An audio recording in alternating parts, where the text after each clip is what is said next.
আপনি এখন কোন এলাকায় রয়েছেন, সেই এলাকার অবস্থা, সবশেষ অবস্থা, বন্যা পরিস্থিতি একটু জানতে চাই। দুর্গতদের ত্রাণ সহায়তা কি পৌঁছানো যাচ্ছে কিনা, সেখানকার সব শেষ খবর একটু জানাবেন।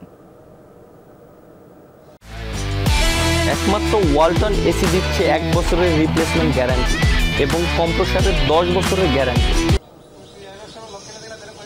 ন্যান্সি, এখন বন্যা পরিস্থিতি কিন্তু আমরা সকালবেলা এসে এখানে যে পরিমাণ পানি দেখেছি, এখন পর্যন্ত একই অবস্থাতে কিন্তু পানি রয়ে গেছে, কিন্তু কোনো ধরনের পানি কিন্তু কমতে আমরা দেখিনি। এবং তবে গতকালকে চেয়ে আজকে স্থানীয়রা বলছেন পানি কিছুটা কম, কারণ গতকাল পানি ছিল 5 থেকে 6 ফুট, আর সেই জায়গা থেকে 2 ফুট পানি কমেছে। এবং তবে এখন পর্যন্ত যে দেখতে পাচ্ছেন নিশ্চয়ই যে এটি একটি সড়ক, কিন্তু এই সড়ক এবং আশেপাশে যে সমস্ত ঘরবাড়ি, ফসলি জমি রয়েছে, সবকিছু একেবারে পানির নিচেই তলিয়ে গেছে। এবং এখানকার যে সমস্ত বাসিন্দারা রয়েছেন, একেবারেই অধিকাংশ পরিবারগুলো কিন্তু আশ্রয়কেন্দ্রে সেখানে তারা আসলে পৌঁছেছেন। তবে এখনও সকাল থেকে দেখেছি কিছু পরিবার আসলে বাড়িঘর কি অবস্থাতে আছে সেটি দেখার জন্য অনেকে আসছেন, তবে দেখে আবার তারা আসলে আবার আশ্রয়কেন্দ্রগুলোতে আবার চলে যাচ্ছেন। তবে যে সমস্ত মানুষগুলো গ্রামের মধ্যে রয়েছে, একেবারে প্রান্তিক পর্যায়ে রয়েছেন, তাদের পর্যন্ত কিন্তু আমরা দেখিনি একেবারেই যে ত্রাণ সহায়তা সেগুলো খুব বেশি মিলছে। এবং তারা অনেকেই হাহাকার করছেন,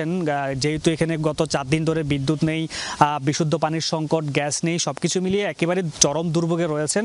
তারা বলছিলেন যে শহর থেকে বা বিভিন্ন স্বেচ্ছাসেবী সংগঠনগুলো যে সমস্ত ত্রাণ সহায়তাগুলো নিয়ে আসেন, সেগুলো একেবারে প্রান্তিক পর্যায়ে না আসার কারণে তারা অনেকটা ভোগান্তিতে পড়েন। এবং তারা বলছিলেন যে শুকনো খাবার, মুড়ি, চিড়া খেয়ে কোনোভাবে তারা আসলে বেঁচে আছেন। তবে পানি এখন পর্যন্ত নামতে না নামায় মানুষের মধ্যে কিন্তু অনেক বেশি আতঙ্ক বিরাজ করছে, এবং অনেক বেশি তারা চেষ্টা করছেন যে এগুলো কিভাবে পানিটা কমলে তারা আবার আশ্রয়কেন্দ্র থেকে বাড়িতে ফিরবেন সেই অপেক্ষাটুকু করছেন। এবং আশেপাশে যে সমস্ত বড় 2তলা 3তলা যে বিল্ডিংগুলো রয়েছে, সেখানে গিয়ে তারা আসলে আশ্রয় নিয়েছে।